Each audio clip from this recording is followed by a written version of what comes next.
Even welcome back to United TV. This time we've actually got news that's actually a player being signed by Manchester United. So after all the hype about too many, Manchester United have got the deal done for Andrey Santos. Deal done, and it's happened pretty quickly. I think we talked about this about 3 days ago, being potentially a £50 million deal. And 3 days later, it's a £50 million deal, and it's happened unbelievably quickly. I thought we were going to be seeing a lot of drama, but it seems Man United have actually got this deal done incredibly rapidly.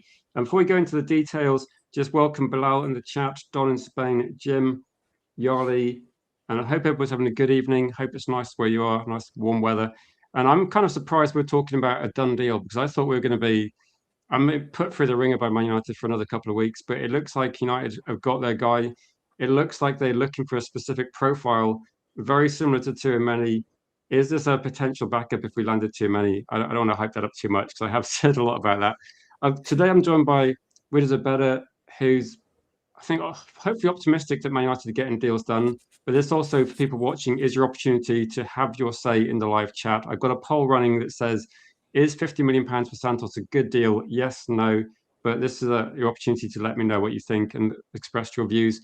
Wiz Abeda, welcome and welcome. And surprisingly, we're talking about actual news. Yeah. Big up, Rich. Big up to everyone in the chat. It's good. Look, we were saying we were concerned. What is the plan? What are they doing? And we're saying it that it's come out of the blue. It's moved very quickly.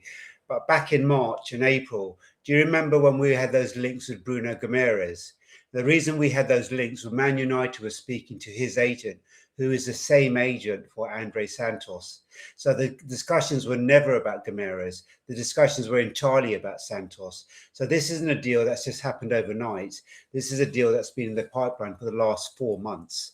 I'm not surprised he's come to us to a degree. He wasn't getting minutes at Chelsea.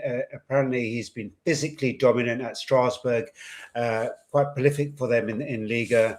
And of course, next season with Chelsea only having one game a week, he wasn't going to get the game time. He's got Casada and Enzo in front of him.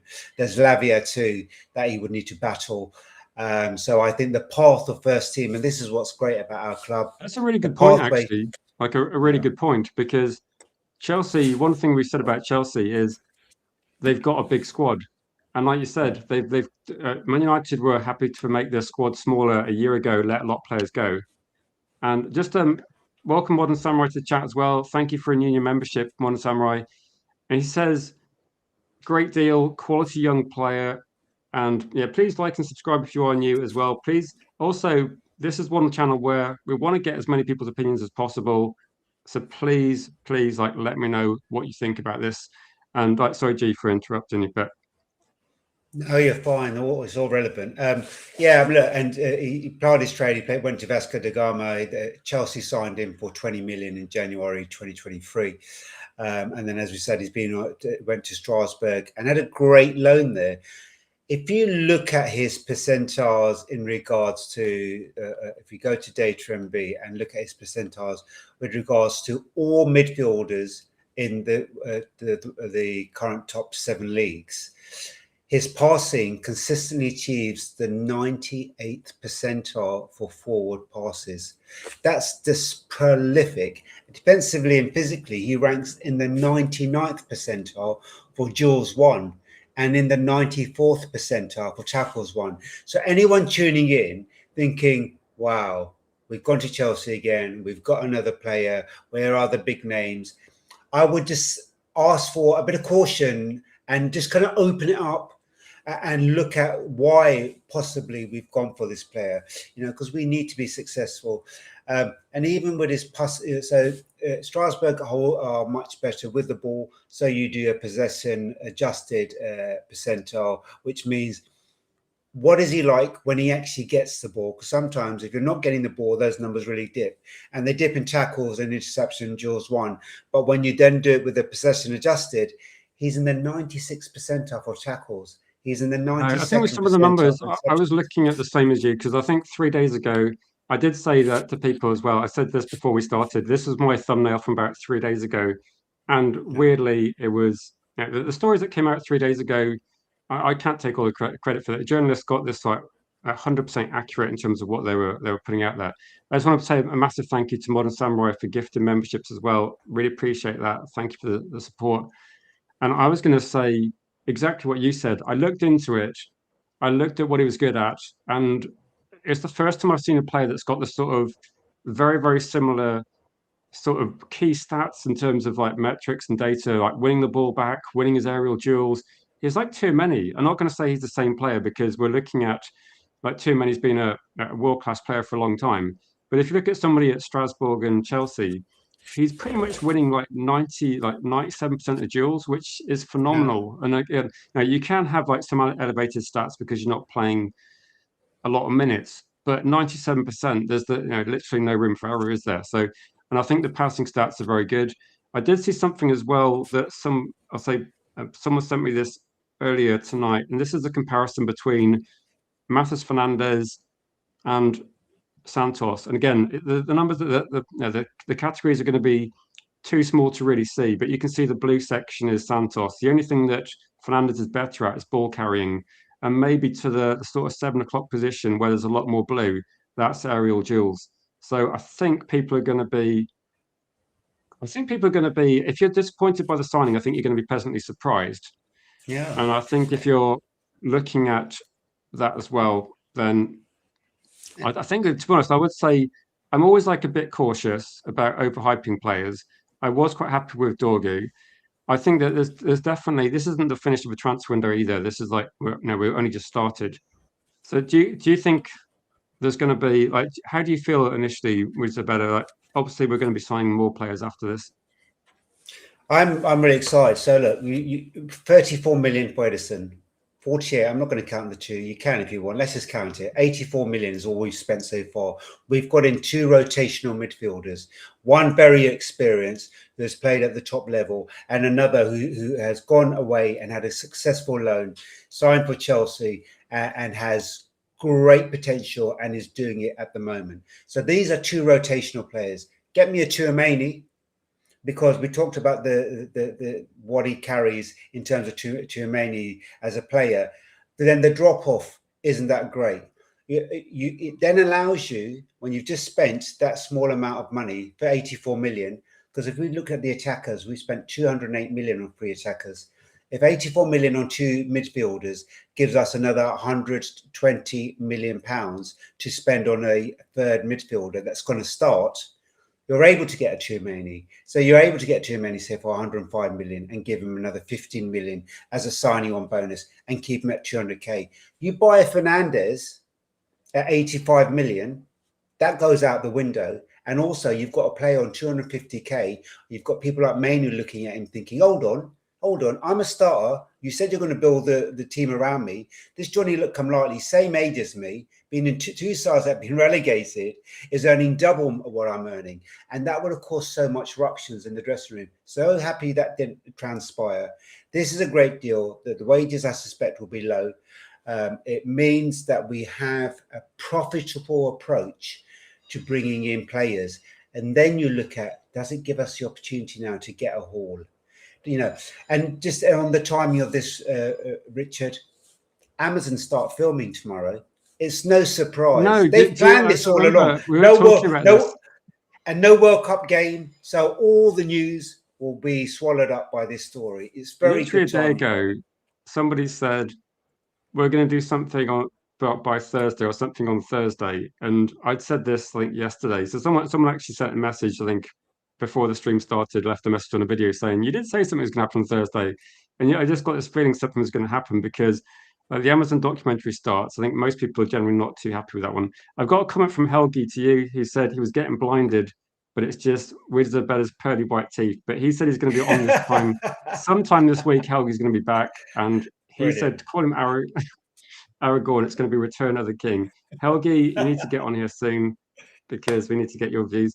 I did see Sally is saying I'll be the red version of Fulham, and also Gray and Stu, good to see you guys in the chat. I think people are going to be. I remember when Man United signed Dorgu, there was a lot of. I think there was a lot of question marks over like what's he going to bring to the team, and I think to be honest, I think it's a legitimate question because that he wasn't getting in Chelsea's team. I think the problem that is that Chelsea have got some very good midfielders. Okay, I think Chelsea got a lot of issues, but central midfield generally wasn't that with like Caicedo and good players they've got. So I think this one is that ultimately, is it going to be the most expensive signing we make? I don't think so. Is it going to be one of those cases where, do you remember about 2 months ago, we said Man United might sign with three midfielders and it might be they do the cheapest deals first? In which case, and I thought this would happen, that we'll do a cheap deal. And as soon as Edison gets done, people are like, okay, this isn't Anderson. And I think with this one as well, I think people just want the best signings early on, don't they? So City got Anderson, Manchester United at the moment, we've got Santos now. But it does mean that, do you remember that budget we were kind of working with, thinking maybe like a £60 million average for three players, a little bit like our forward lineup. And we were kind of doing it in our heads, weren't we? Saying, okay, Edison's only 35. That means that potentially we could spend maybe like 90 or something. And if you then get Santos for 50, that's like you said, only 85 million. And then if you're looking at a left back or you're looking at attacking player, I think that the money's there. I still think too many feels unrealistic, but I think the money would potentially be there if they thought too many was the best signing they could possibly make, and you've got Santos as a backup, and you've got Edison as a backup as well. I think that it's actually quite a good mix of four midfielders, two very experienced, obviously one at the highest level, but Edison's got a lot of European experience as well. And then you've got essentially Santos and Mainu. Mainu's played loads for 3 years, but he's still going to be one for the future. So balance-wise, it makes sense. And I would try and be optimistic, but again, I think a lot hinges. I can't speak for everybody, but I think a lot of people's expectation is very high. And I think depending on who the third signing is, if the third signing was, let's see, I'm trying to think, what's the least popular signing we could make? If the third signing was Sander Berg, I think people wouldn't be that happy. Some would be okay. If the third signing was too many, I would be unbelievably surprised. But I think people would be generally pretty excited by that. My gut is telling me that it's a Tchouaméni because I'm looking at the deals they're making. Look, one of the two things for me, that they've made shrewd signings. I said this at the beginning of the window. Make shrewd signings. We don't have to hit the high levels that people are paying. People say all the time, and I've always been an advocate for keep your wages low, and 120k a week is low, to be fair. Keep your wages low. That seems to be the standard that we're paying first team rotational players. And also at the same time, keep your transfer fees low. 70 million, 80 million, unless an elite player comes across. And Tchouaméni for me is an elite player. So it gives us the scope to buy him. It also then gives us movement because Tchouaméni may not happen for a while. So I hope they've got a plan B. If they don't get Tchouaméni, for me, and I know some people may not want this, get a Buadi. Those two, to me, I look at elite, close to elite. So that's the two players I would get because they function in the same role and they do it very, very well. They will protect your back line and they will allow people like even an Edison can rotate in that role or run forward. Mainu, he's great at vertical passing. He's great also at sitting deep and recycling. And then now you've got Santos, who is brilliant in the double pivot. He baits the press, he sits deep, and he will recycle, allow men to go forward. Also, if you have a Tchouaméni behind, he's great at going forward. You've seen his stats. He's scored 5 goals. He's got an expected XGA of 2.85 from 14 shots. So he's brilliant at that too. He's in the 100th percentile for forward passes. So what we're collaborating here is a really dynamic midfield that can play a multitude of roles. So if ever one is injured or suspended, we're not panicking and their drop-off isn't that low. That excites me. Big fees and big wages have never excited me. Big names have never excited me unless they fit the model. And I think they're getting it right. As much as sometimes it pains me because they've got a lot wrong, I think they are getting it right this summer so far. And sometimes you've got to remind yourself, the window only opened 8 days ago. It only opened 8 days ago. We've got 2 in. So the movement's happening. We talked about pre-season. We'll have 2 in for pre-season. So now they need to make haste on the rest. Yeah, what's going to be really interesting is, yeah, I can. This stream is obviously going to be recorded, and we can look back at it in like 6 months' time. But I think Man United fans at the moment, there's a mixture of skepticism. I think is like, it's early on in the transfer window, and I think people are wondering how this is going to work out. I think with like Tyrone saying, I have to admit as well, when we first broke the story a few days ago and people started looking at this, I think a lot of people were saying they didn't know loads about Santos. And why would you know loads about Santos as well? Because Santos is very much on the periphery of Chelsea's team. They've got a big squad. Midfield is a strength for Chelsea, so Santos isn't going to get a lot. I think with Scott says what Santos done that's upped his value from 50 million to 50. I think I don't think Santos has really done loads, because I think at Strasbourg he was doing something similar. I think this is an indication of, if you play in the Premier League and you don't look out of place, valuations are going through the roof. And I think with like in terms of Santos, one of the things that you might like Tyrone is in the air, aerially phenomenal. So we're talking about someone that wins like 95% of aerial battles. It is ridiculous how. So in terms of this is something that we have said, you're never going to replace Casemiro. And again, I don't want to be seeming to overhype it. All I'm saying is Casemiro was very good in the air. Santos is very good in the air. Casemiro won all his duels. Santos wins all his duels. And I think progressive passing thing, it's really difficult to say too much because we're talking about somebody that's so young. Whereas Casemiro's got 10, 15 years career that we can look at. And this would give you scope to, like you said, build around him. But also, if Man United do sign a top quality midfielder, and there still is that possibility, then Santos isn't going to be expected to have to play loads of matches either, so he can develop. But it would be, for me, if we ended up having a midfield where we look at our bench and our bench is Ederson and Santos, that's a massive upgrade from Agate and Collier, for example, or Agate plus an academy player. So I think that if this means that Man United can also get a top quality left back to become a first team player and maybe look at improving some of the rest of the squad, then I think the transfer window would suddenly take on a different dimension. I think a lot of people were worried that it would be like too many plus like one other, and we wouldn't be doing any of the deals. But I think in terms of like Scott, the valuation, I think most transfer valuations are crazy, but I didn't expect to be talking about Matheus Fernandes going for 85. I honestly thought he would be like more like 65. So I think most people have been surprised by how much players are going for. And do you worry about for me, the sell on clause? I mean, Man United generally are a selling club, so I don't really worry too much about that. 2 million add-ons is literally nothing. So I think transfer wise, in a year's time we might have a different view, but I think 50 million pounds in modern football, it's pretty cheap, isn't it? Weirdly. Look, ideally you get him at 40. Ideally you get Ederson at 28. Look, that's just the way it is. We've always known there's a United tax. It is what it is. We're getting better at it. We're bringing it down.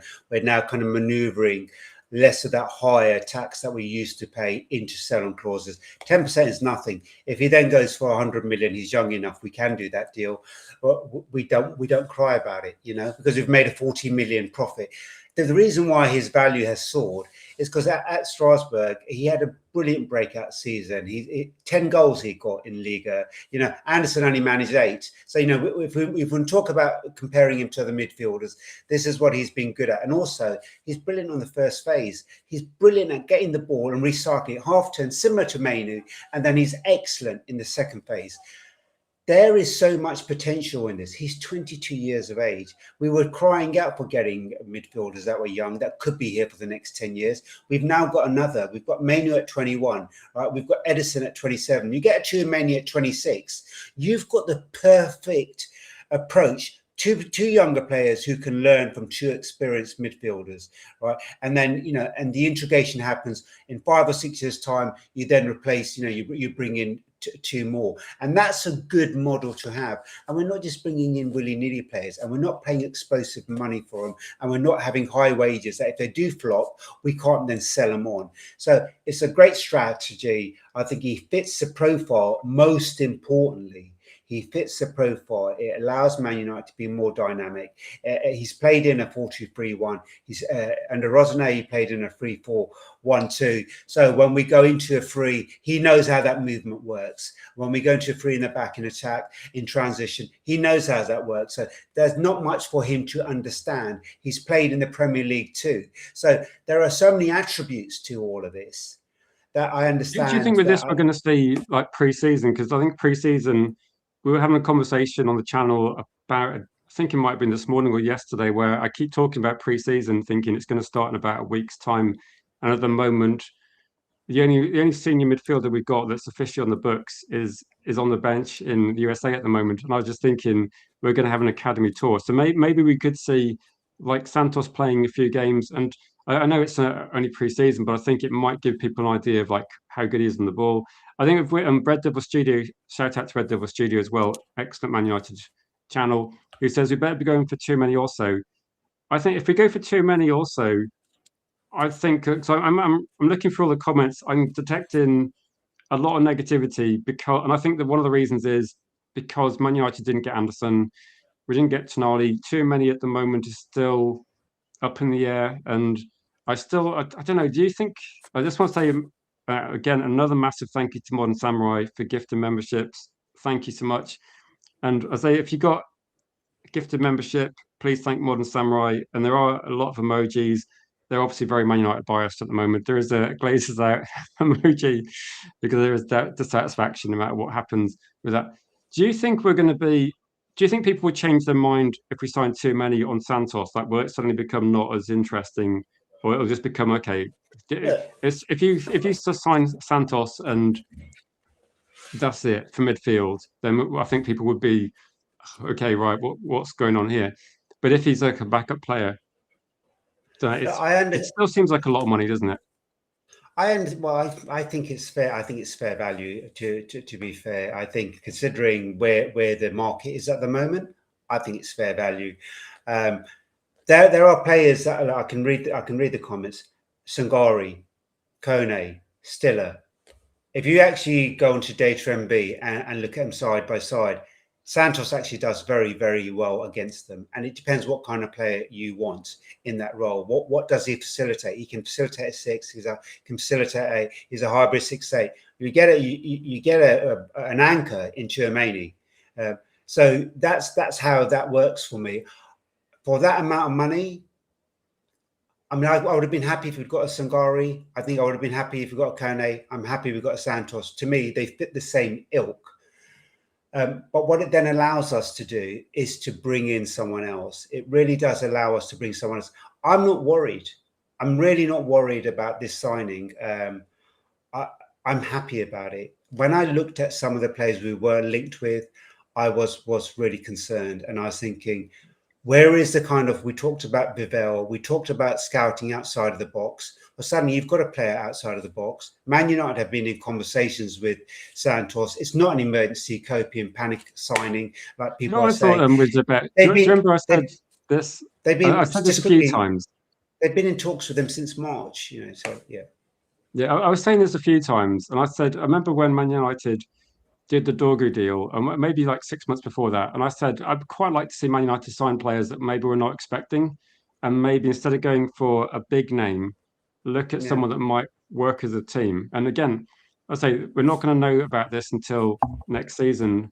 And I think at the moment, that's why I ran a poll to say, is £50 million a good deal for Santos? Because I can do this poll in like 6 months' time and see if people change their mind. But at the moment, it's just a lot of people guessing whether it's going to work, or people that are positive because they think it will work.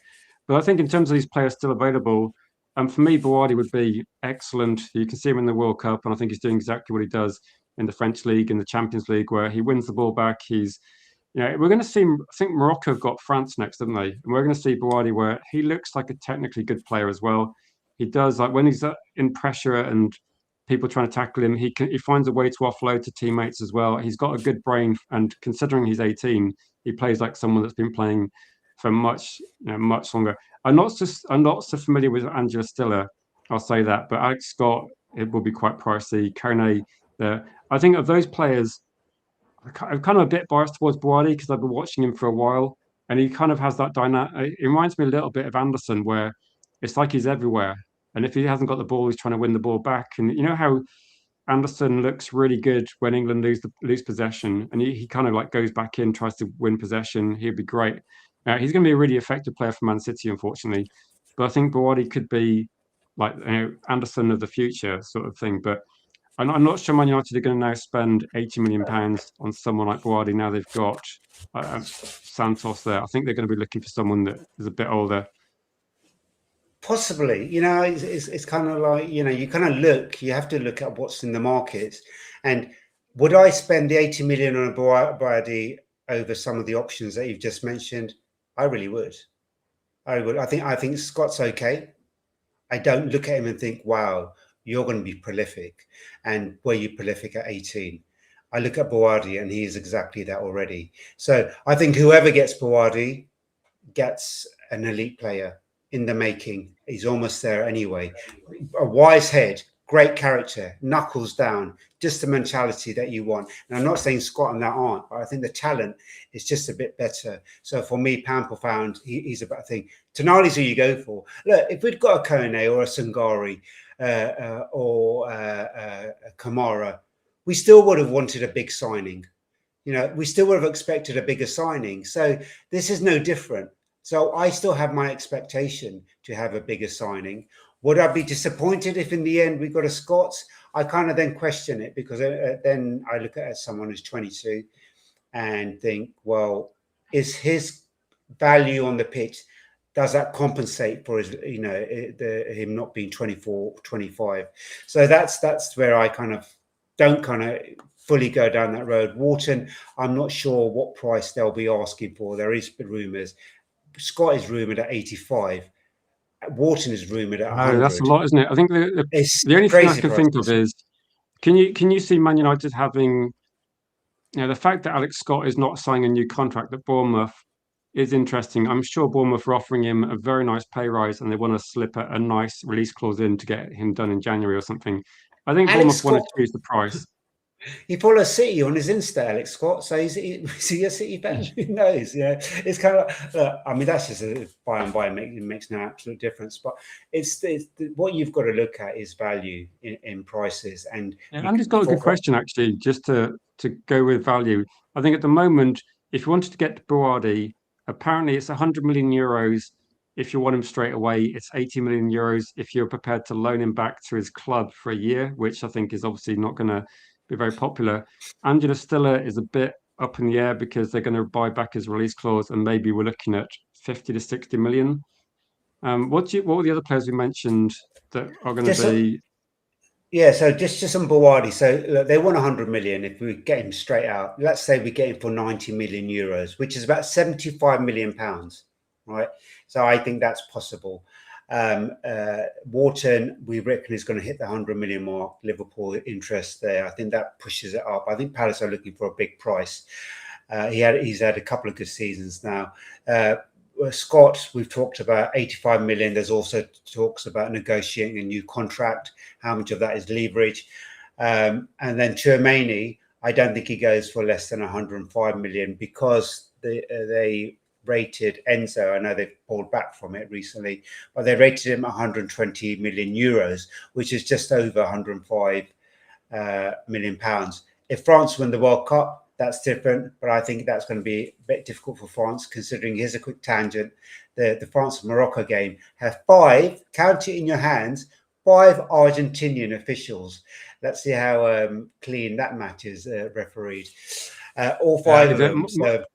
Mike says, if we sign too many, I will appreciate any players the team brings in. We need depth in our team, and I'll say our squad. Are you saying our squad is not bad? Well, our squad might be. It's at the moment it doesn't have much of a midfield, but I think it depends on your perception, doesn't it? Of if Santos comes in and you're looking at him as a Casemiro replacement, then I think people want to see someone with more experience. But if you're looking at somebody that's a backup to Tchouaméni, suddenly it's a completely different story, I think, in terms of how you perceive it. And again, I would much rather Man United spend, if 50 million pounds seems like a lot, then I would say in a couple of years' time, we'll probably be looking at all these players costing even more. And I would rather Man United spend the money on salaries than in the Glazers' pocket. So I don't really mind if Man United start spending. Also, if you look at the transfer in terms of how much the salary is going to be, like year on year as well, it's not as much as you think, then, is it? So going for a player that's going to cost maybe £70 million, but be on a salary that's way more, is going to be even more expensive. I just want to say big thanks to Berber as well. 2 months a member, big up to you, Berber.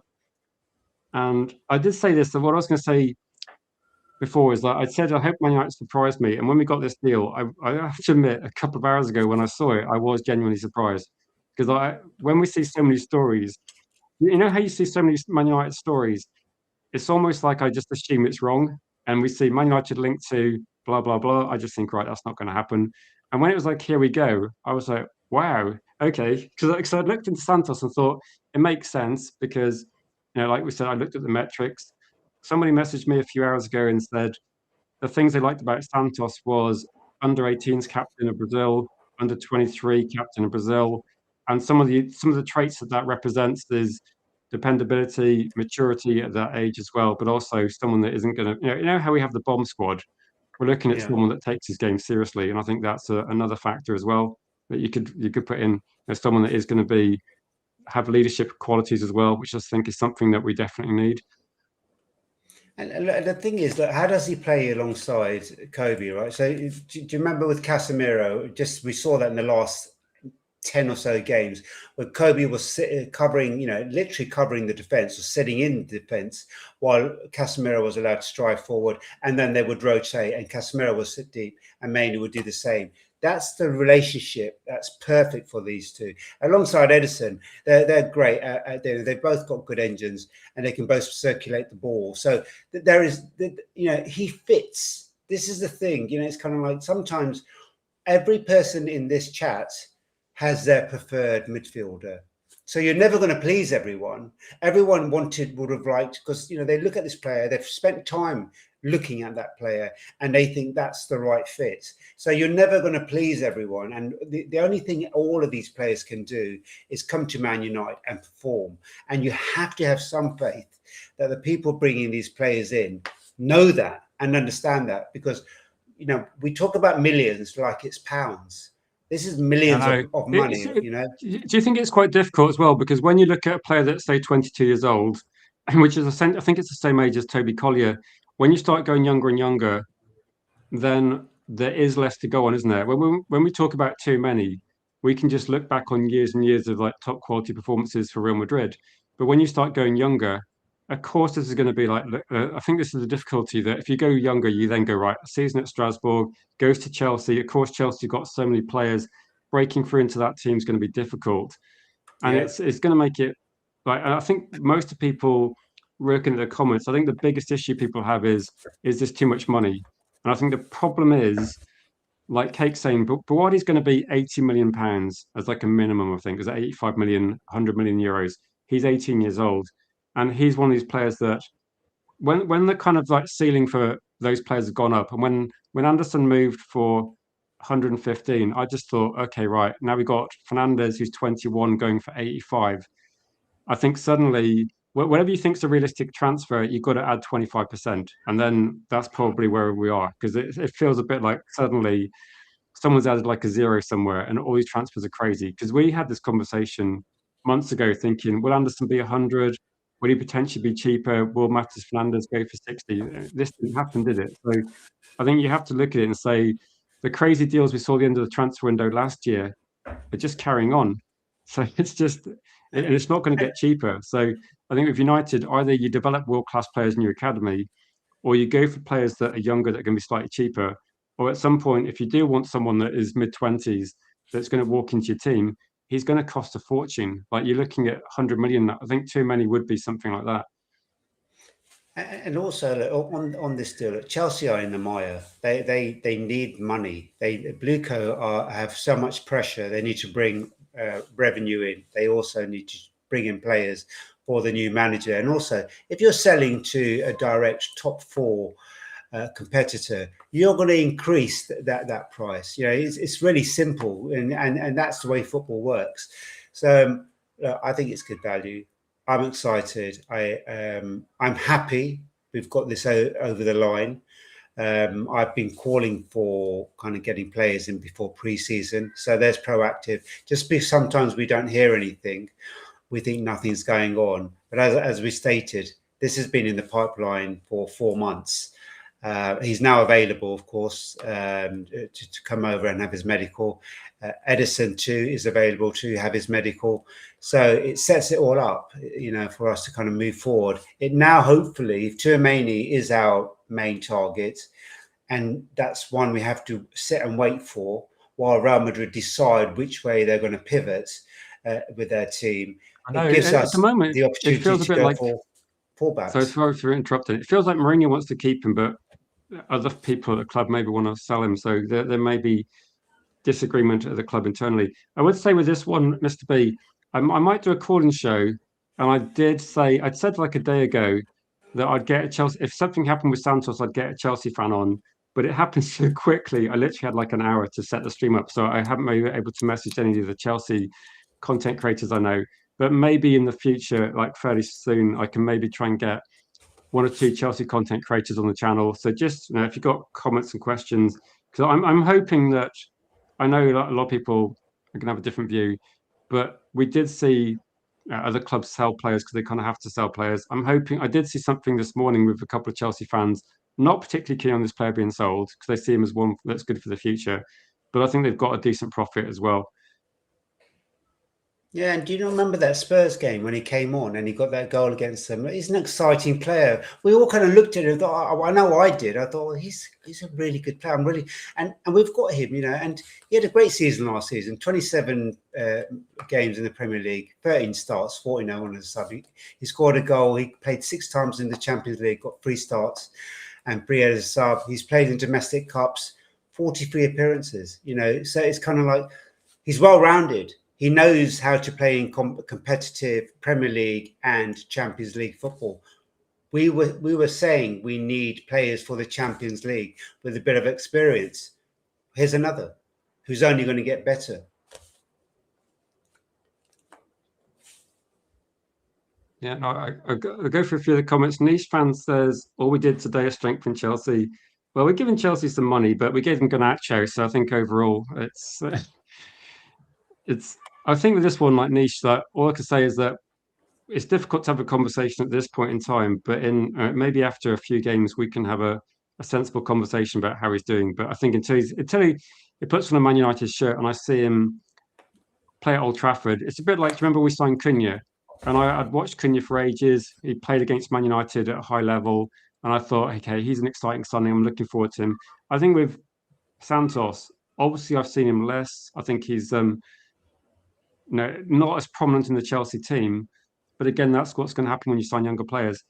I'm kind of excited to see how these players work out, but I would be hoping that potentially we can sign another signing that's going to be like the flagship signing as well. Look, Mainoo would have been gone. I said to you before the stream started. Mainoo would have been gone last season. He wasn't getting picked. Is he a bad player? It's kind of like sometimes it's just not the right club. Or it's just not the right manager. And let's face it, Chelsea have had a plethora of managers last season.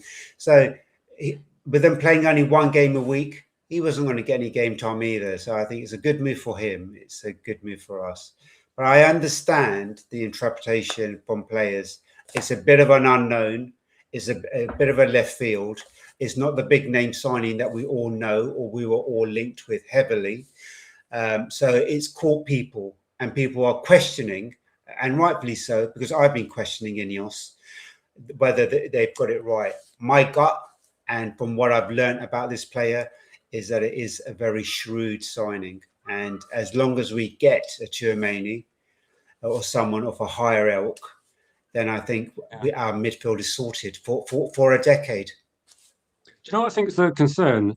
I think the concern is when Manchester United, and they put out press releases and they say, look, we value Anderson, he's our top target. I think maybe the club needs to stop doing that sort of thing, because if I see the words top target, I'm going to just like mentally replace those words with the words Manchester City, because it seems like Semenyo, Anderson, it doesn't mean anything. And I think at the moment, a lot of the journalists don't really know what's going on.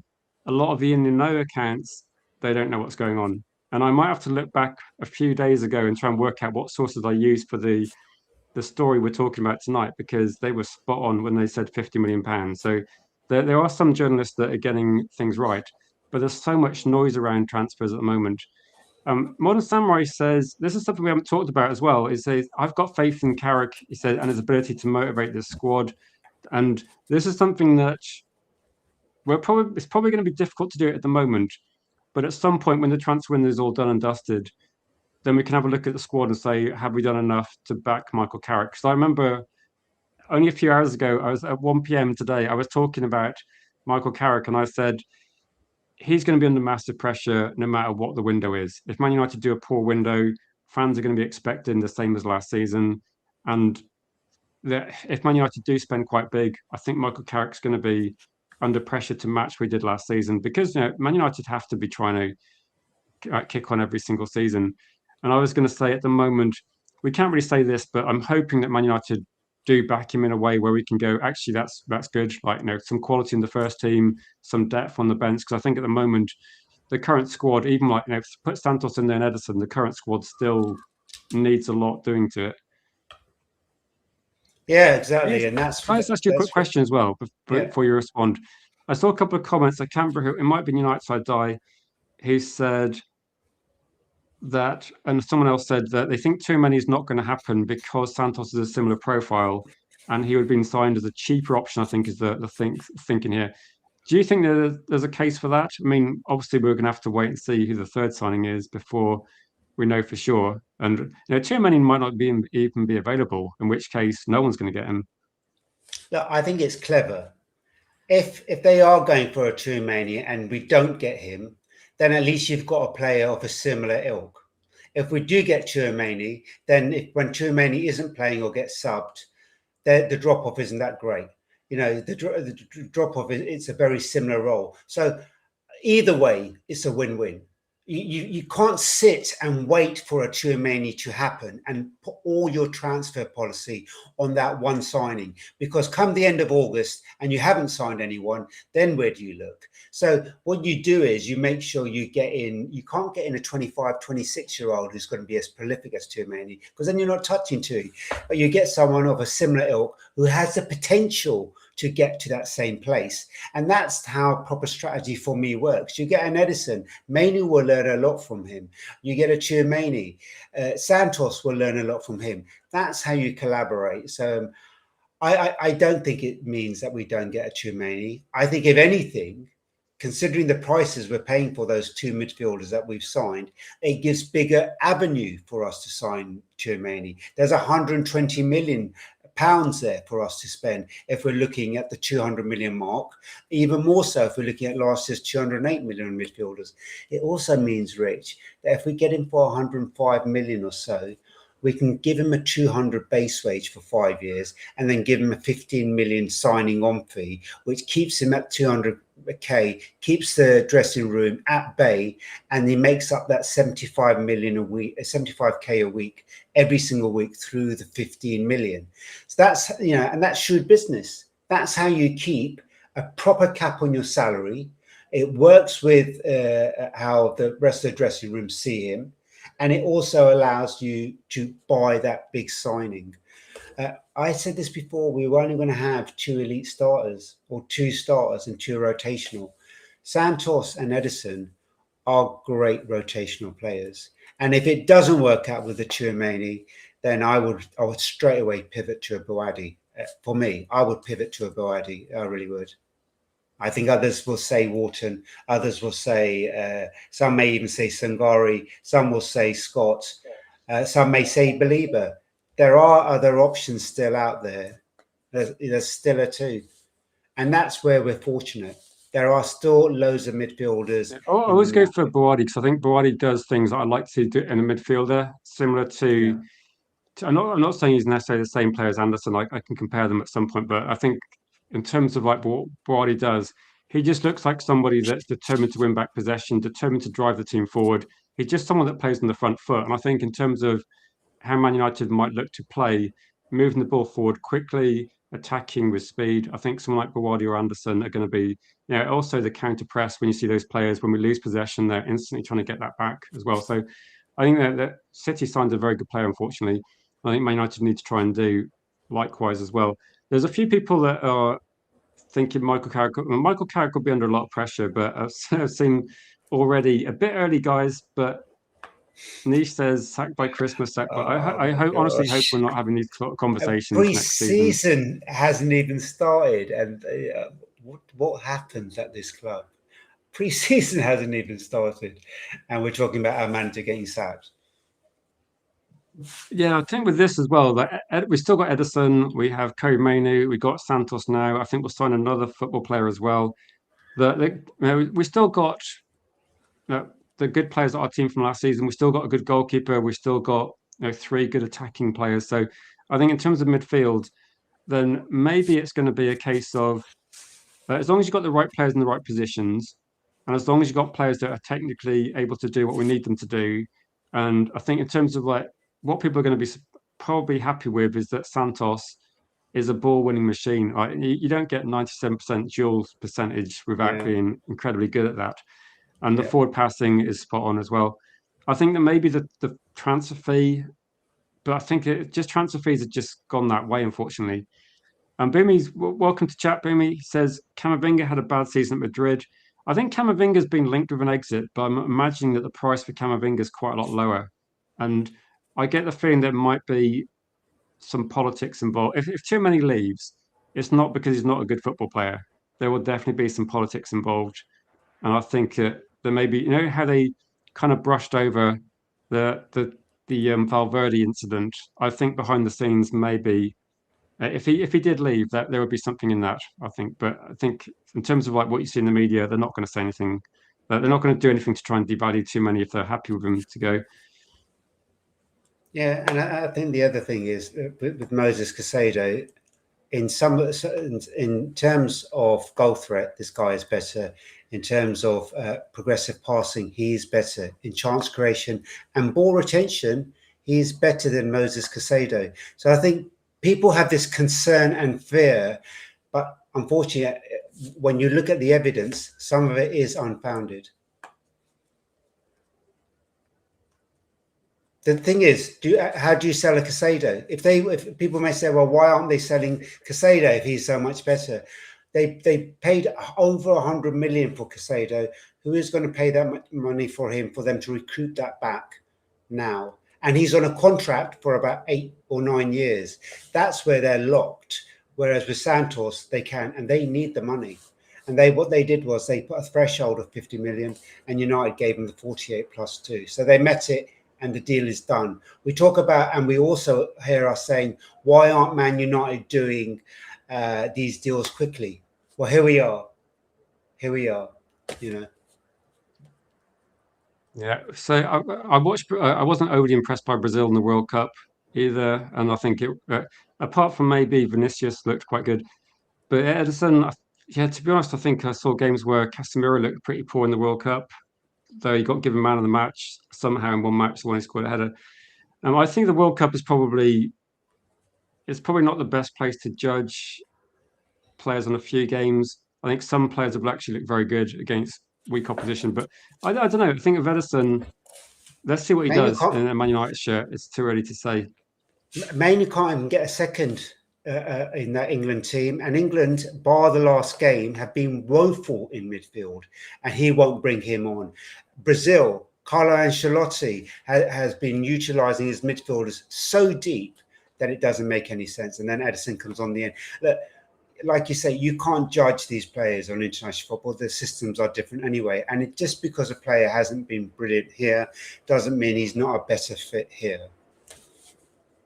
Yeah, United Side Die says he's not happy because Ineos said best in class. And when we're talking about Santos, and I think in terms of like Edison, do you think some of the things that got released to the press or that were said regarding marquee signing, best in class, all this kind of language is probably, I think sometimes Ineos should probably just shut up because I think they make a rod for their own back with some of the, it's saying about 2028 we're going to win the league, all these sort of things. I think sometimes it's I know they're probably trying to create the image that they're proactive, they want to win the league. So I think a lot of fans just question whether they actually want to win the league, because I think that is a genuine concern, or whether it's about making money.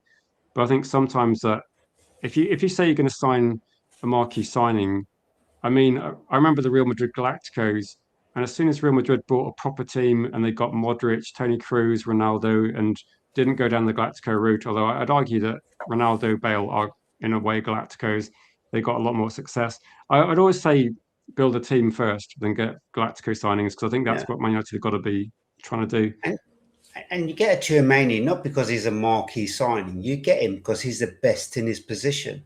That's why you get Tchouaméni, and that's the reason I look at Tchouaméni. I don't look at him because he's at Real Madrid and he's the best thing since sliced spread. I look at him and think he will be absolutely fire at Man United, and he's a leader, and he has history, and he knows how to win, and he knows how to force a win. So that's why you bring Tchouaméni in. All this kind of stuff about, we've got to get a marquee signing, big names. We did all of that. You know how many marquee signings we've got season in, season out, and none of them worked. It's about getting the right player. And, I think Tchouaméni is the right player to come because he fits the model that we're trying to create here. I think best case scenario for me is Santos deal works out somewhat similar to Lammens works out, where I had no idea what to expect with Lammens. I know Lammens is a lot cheaper, but Santos, it's because he's been playing in the Premier League a bit. Being captain under 23s for Brazil, and there's a lot of factors why he's going to cost a lot more. But I think that this is going to be where I think I was open-minded regarding Lammens, but Lammens was so cheap. I think most people are on board with that one. I think maybe when you start going towards the £50 million, like that's the sort of money we spent on Agate, suddenly it starts becoming like, I think people are genuinely thinking, is it a compromise? And I think that's what people are looking at here. If you got Tchouaméni and Anderson as maybe the two best options on the market, if we then sign players that are cheaper, I think people are just questioning whether we got the best possible players in the market. I think that's what people Yeah, are I saying. get that. I mean, in 6 months' time, we can have a very different conversation, can't we? Yeah. And maybe it doesn't work out as well as we think, or maybe it works out better. I don't know. And just on the figures, goalkeeper ceilings, like you don't buy a goalkeeper for more than 50, 60 million. Midfielders are going for 116 million. So 50 million relative to that is the same as Roman's 25 million relative to say 60. So, I think in those terms, it's fair value.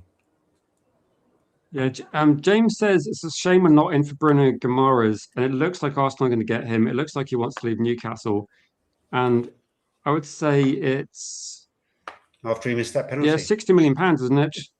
Yeah. Do you think? I mean, I think one of the things that's going to be interesting is I know a few Newcastle fans, and they absolutely love Bruno Guimaraes, but Bruno Guimaraes wants to leave, and I think it's kind of the end of a cycle for Newcastle. So yeah, I don't know. Would you be thinking Man United would go for him? Obviously, it's going to be. I think the difference is going to be Arsenal are kind of in win now mode, so they just need to keep winning. And maybe I I can think see why Bruno's jumped ship.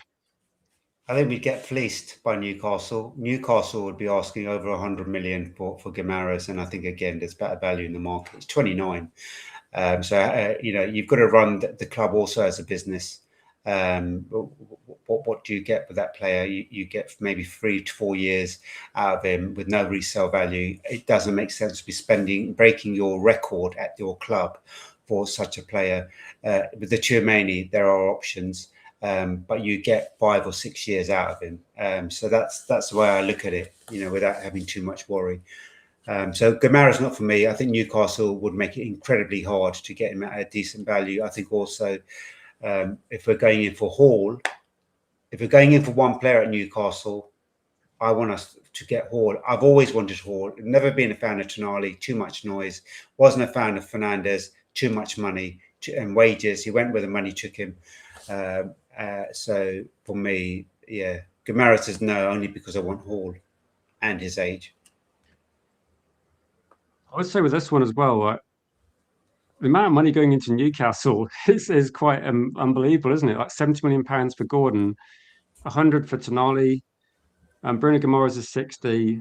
And then potentially, if Lewis Hall went for anything near evaluation, which I'd imagine it would be like at least 60 plus based on valuations, then I don't know how much money is that coming in.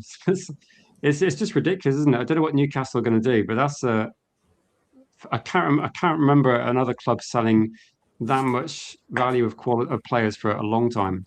And they did sack last season as well. I think the problem that Newcastle always have had is revenue, and I think this is the way they resolve that. It's having to sell their players, so then they then meet the SRC and they're able to buy it. But the difficulty Newcastle have, and we saw it last season, is players that want to play for them, not the players that are going to get you from fourth or into the top five. That's changed from last season. You saw how many players that could have gone to Newcastle that didn't, and again this summer, I don't know who's going to go there unless they get good money.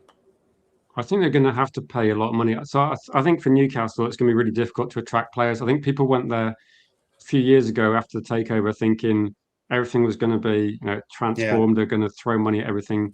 I think now they've had a harsh reality check. They've done some quite good business though. 70 million for Gordon's decent money. I think the money for Tonali's good, but I think it's going to be very, very difficult for Newcastle to then recruit players without throwing money at them. And you said I want Hall.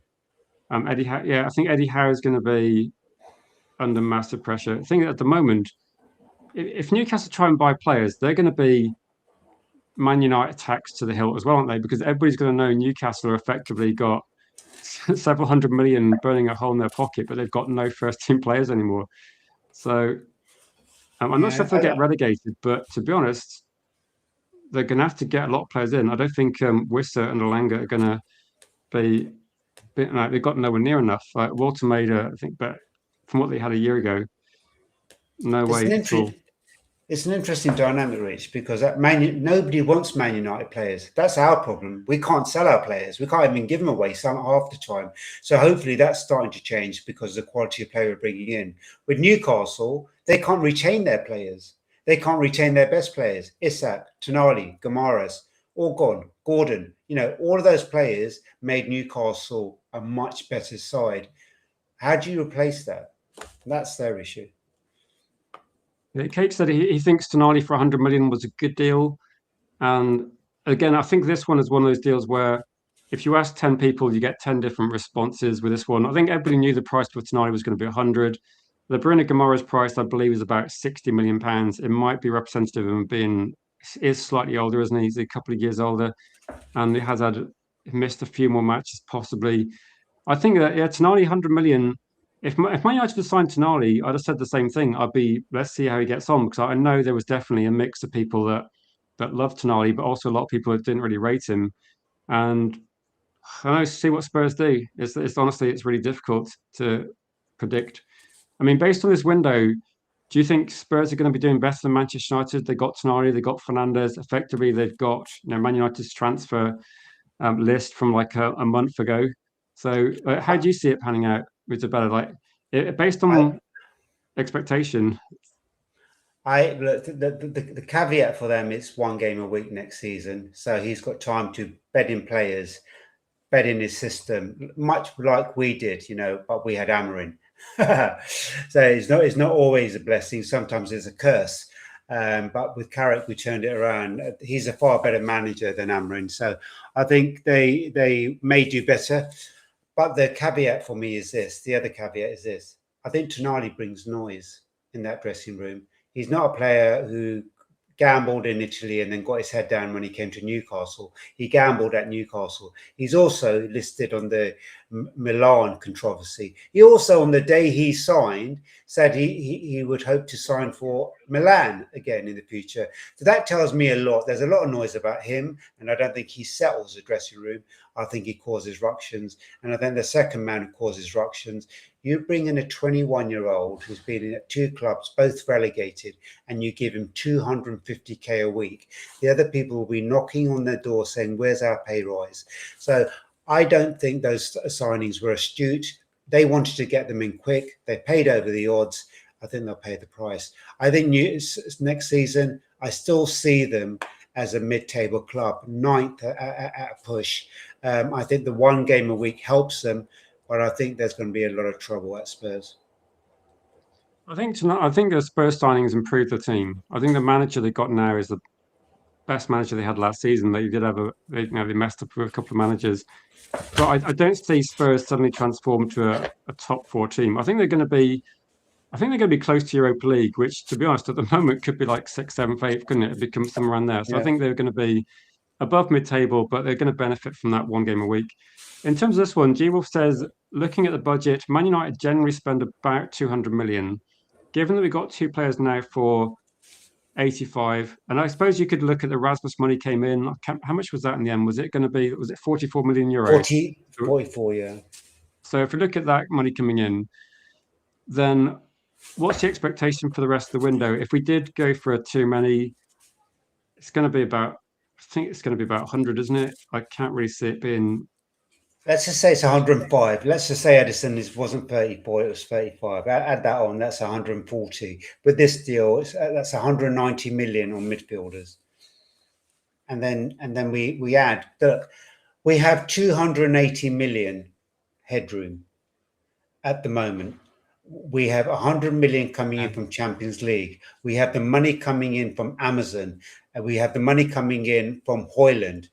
If we sell Rashford, I think minimum that's 30 million. I would be hoping for 45 to 50 million. How we're not getting more than that is beyond me. Maybe his wages pay an impact because of that. And then also, we can't sell Ugarte, but we may be able to sell a Xerxes, and maybe we get 25 million for him. So, that if you add 25 and say 40 for Rashford, that's 75. If you add Hoyland, that's about 110 million on top of the 280 for SRC headroom and 100 million from the Champions League. We're looking at about 490 million they have to spend. They, of course, won't spend that, but they can go close to 300. And I think they always said we had 150 million. The rest would depend on selling players. So they could have say 260, maybe as the barometer. Greenwood is also another player that is going to be sold. Greenwood, I think, is like close to leaving, isn't he? And I think the money, is it like 50 million euros or something like that? It's not as much as we hoped for. But it means we do have like we'll get 50% of anything over 25, won't we? So maybe that's another, it's money coming in, I suppose, that we didn't really expect. 5 million. Yeah, it's about 5 million coming in. Mike says we know about 3 midfield players. Do you think that regarding other positions, it feels like left back is going to be the next sign? Surely we have to address left back. We've got one injury prone left back. Again, even if Luke Shaw did well last season, I'm going to say give him some credit. But I think we're now looking at significantly more games, but also rapid amount of games. You got Champions League midweek, you got a big game on the weekend. I think we need either a backup for Luke Shaw or, more importantly, probably the next replacement. But do you think there's going to be enough money to get the left back? Maybe look at backup striker. I think we're going to be looking potentially more at a player can play multiple positions in the front, would be my guess. But I don't know. I'd be surprised if we do too many deals. I think Man United definitely need to get a left back, though. If we don't do that, I think it's a bit negligent. I think it's an interesting scenario. Look, we've got Dorgu, Cunha, and Rashford still at the club. Right, doesn't mean Rashford will stay. I think if Rashford doesn't go or club doesn't come in for him, and we don't buy Hall, then Shaw and Dorgu rotate, and Cunha and Rashford rotate. I think if we do buy Hall, even if a club doesn't want to buy Rashford, I think we take him out on loan and we get 15 million off the books. And I think that's what happens with Rashford then, because then you use Dorgu and Cunha to rotate as winger. So I think a lot of it matters whether we push hard and get Hall. If we go and get Hall, I think Rashford is gone. I think if we don't go for Hall, then the plan B is Dorgu and Shaw circulate and Rashford and Cunha circulate, which in my opinion is the wrong choice for many reasons. But the main reason is I cannot have another season of corrosive shouting at our academy player. I don't want him here. I don't want to hear the media establishment noise either, because they will gun for him. They haven't let that one go. So as soon as he has a bad match, I can't be in the streams listening to, look, Rashford this, Rashford that. Just get him gone. I think it's going to be, it makes sense for Man United, doesn't it? It makes perfect sense to get someone like Lewis Hall or your favourite left back. I did see a couple of people saying right back. I mean, Dallow's always available. I think as much as I'd like to get a new right back, I don't think it's not the top priority. And I think we have to be realistic and say it's not going to happen. And Dan Burn may be available. I mean, is there going to be anybody left at Newcastle? One thing that's going to be interesting is Newcastle are going to have so much money to spend. They're probably going to buy some good players as well. So they'll probably be a bit. I think Newcastle will bounce back a little bit as well because they'll have one game a week. But it's you, Corinne. Good to see it. I would say with this one, Dorgu should be a forward player. He causes problems. Do you see that goal he scored for his country before the World Cup started, cutting in from the right? That he's just he's a finisher, in my opinion. He causes danger, and it's not a one-off, is it? We've seen like he's in big games. He stepped up against Arsenal, against City. I think he should be. Again, he could be like someone. He's still learning his trade, but he looks like someone that embodies what Man United want: people that are brave, people that take people on, people that are aggressive with the ball. I think it's ideal. I don't actually know how good he is as a left back, but I don't think he should be.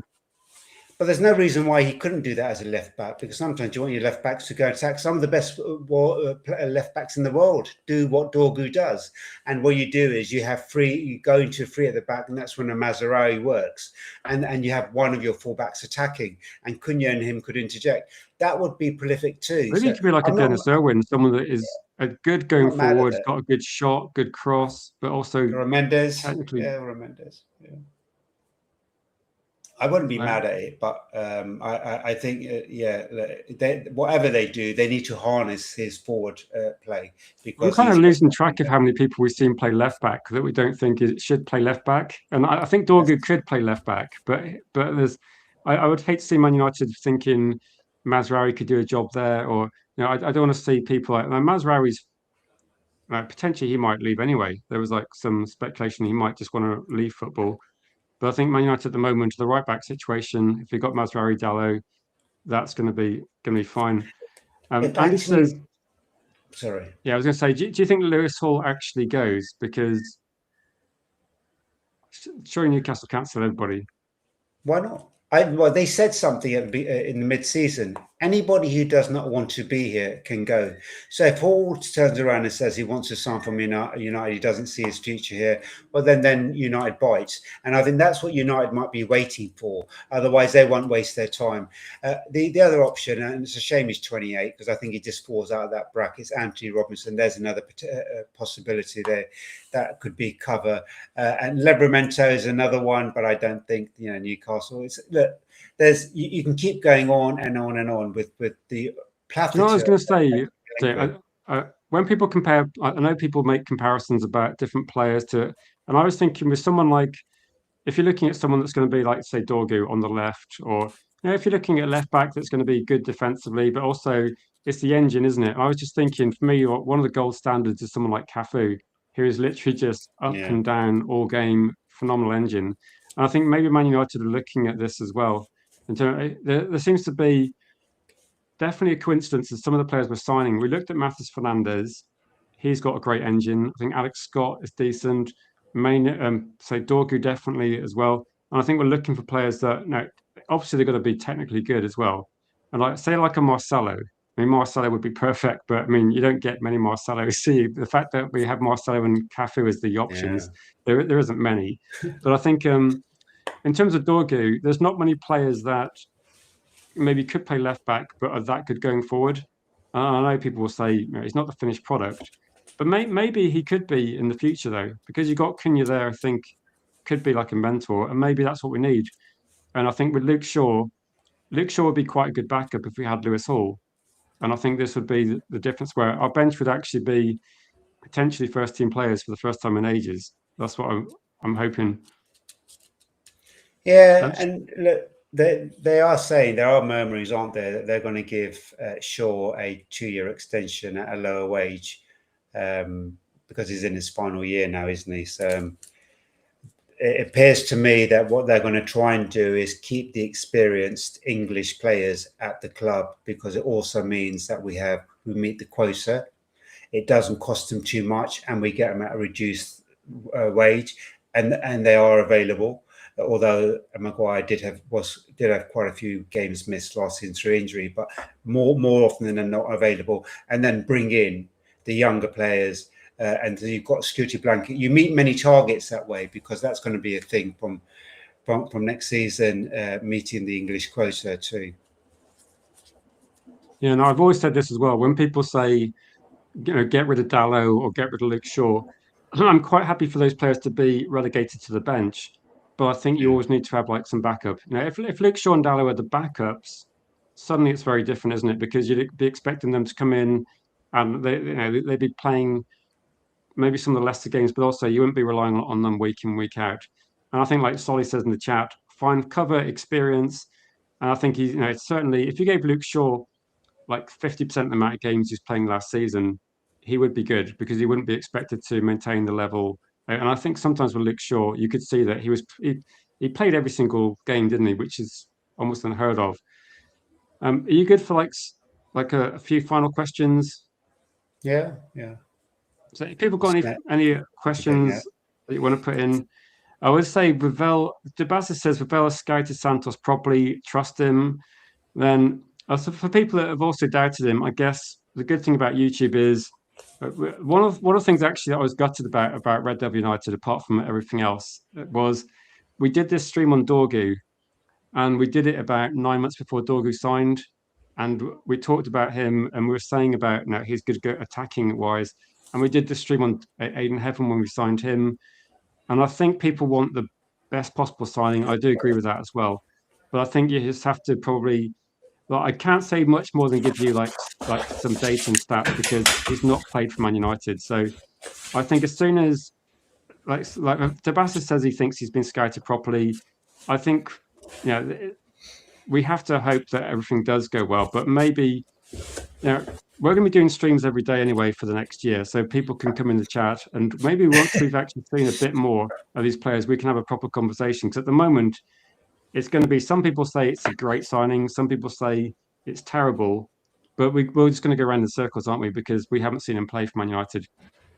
I've got to say a big thank you to Modern Samurai for the generous super chat. And he says, I think we need to trust Michael Carrick, and I have faith in his ability to get the squad motivated, working hard like last season. Also, hopefully, his young lads step up to fill these vacant spots.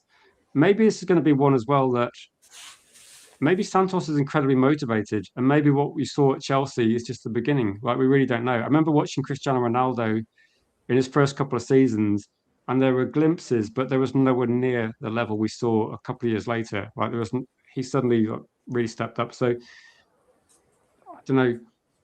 How many games do you reckon we should give him before we have the stream where people go? Because I remember when we had Dorgu played a handful of games, and people were in the chat saying he looks rubbish. And I was thinking, look, give him time.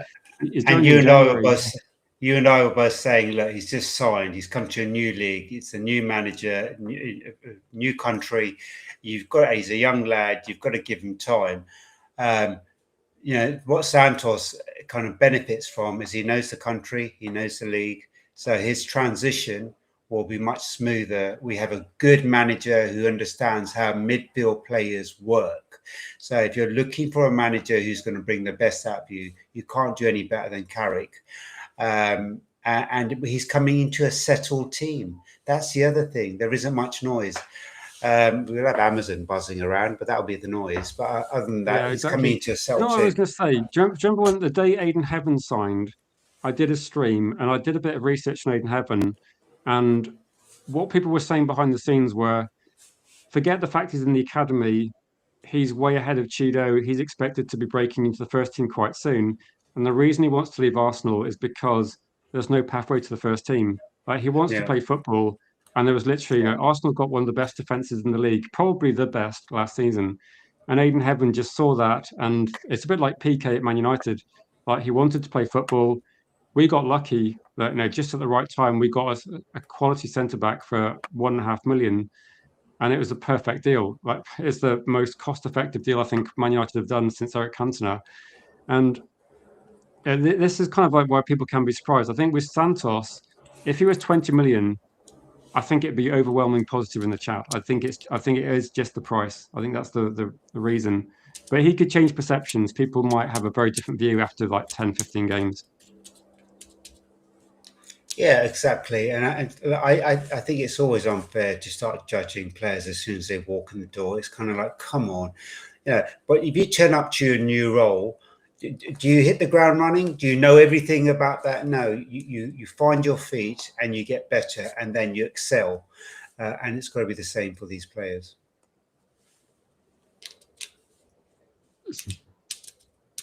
Well, I think Michael Carrick knows a bit about midfield players, so I don't know if he's got any sort of I'm saying these transfers. I don't think he does. If anyone's got any final questions, if you've got any final questions, like we'll say, like we'll wrap up in about 2 minutes. Have you got any final thoughts or anything you want to ask? I've been like firing questions all night at you, but I'm happy. We talked about getting business in, getting business done, getting prem proven, as it were, getting in good young talent, getting it at sensible prices. For me, it's tick, tick, tick, tick. Now my interest and curiosity is how do we circulate that with our final midfielder, and what is the vision there? Are we going to get our left back? What does this mean with our left winger? Do we look to get a utility winger, or a secondary striker? What's the plan with Xerxes? Are they going to let him go, or are they going to attempt to retain him? I don't think they do, because Carrick never fancied him. And are we looking at getting another centre back in? What's the vision around the centre backs that we have? And what's going to happen? Just quickly, Rich, and what's going to happen with Vitek? Is he going to remain? Do we sell him? Do we get another goalkeeper? So it's only 9 days into the window, or 8 days into the window, but there are core decisions that need as much focus as our third midfielder that I really hope and I trust that they're looking at and making. Yeah, so this is the most difficult question. Who goes down? Who got promoted? Because generally you'll be expecting, you got Coventry. Who are the other ones? I remember. I've always forgotten. Middlesbrough. Ipswich. Ipswich and Coventry we got the start of the season. So is it Ipswich, Coventry, and Middlesbrough? Is that the... I would say... Yeah, Hull. Coventry, Ipswich, and Hull. That's it, Hull. Sorry. Yeah. I don't know. I'd be expecting one of those teams to strengthen in the way that Sunderland did. So it's going to be unlikely that all three stay up. I would be expecting at least one or two of those to go down. So I don't know which one, but maybe two of the promoted teams go down. In terms of team, I think Spurs will be fine. I would be expecting. I think Ipswich will go back down. I think they're one of the teams I'll probably bank on, and maybe Hull. They came up through the playoffs. Possibly might struggle, but Pat Frank. What about Pat Frank's Coventry? I hope he goes back down. I want McKenna to stay up. It'd be nice for him, I think Frank might leverage his contacts to get some decent loans enough to stay up. That's what I'm thinking. I think he might have a way of. Do you think he comes in for Mount? I think he might. I'm kind of hoping he does. Yeah, I hope he does. Really maybe those. I'm trying to think. Anyone else that's likely to get relegated? Who just avoid? I think Spurs will be fine. I think Newcastle will be fine. Maybe there'll be a surprise one. I mean, West Ham were a bit of a surprise. Maybe there's going to be a surprise one that struggles. I'm trying to think who might be that one. Probably not Bournemouth. Forest might struggle if they don't get a decent midfielder. Yeah, Forest might struggle, actually. You might see maybe Crystal Palace struggle, possibly more than they did. I think in terms of, this will be the last question then. Where will Man United finish next season is the $1 million question, because we haven't finished our transfer window. I think Man United are going to do similar to this season. I think we're going to be Champions League positions based on, at the moment, we've lost Casemiro, we've got Santos and Ederson in, but I think we've got, we were the form from January to the summer, we won more points than any other team. So I don't see why we suddenly drop off massively.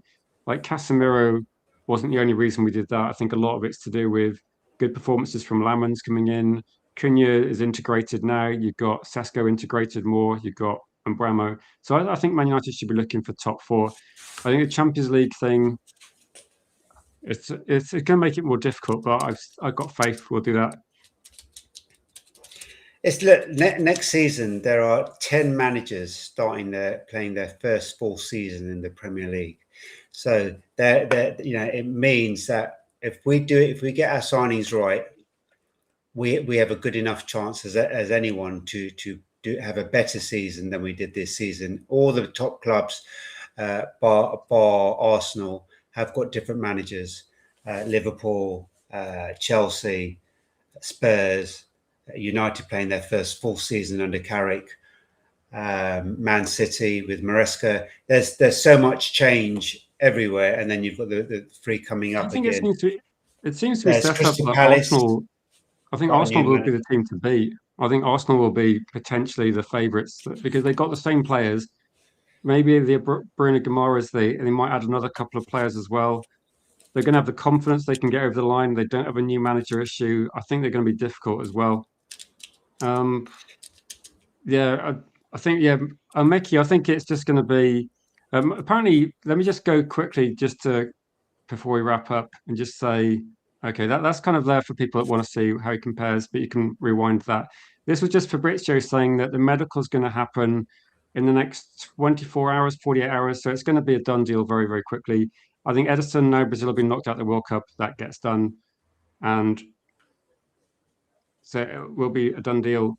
Hopefully wrapped up soon. Hopefully next time we do a stream, we'll be talking about another bit of news, but maybe Man United are going to be getting deals done.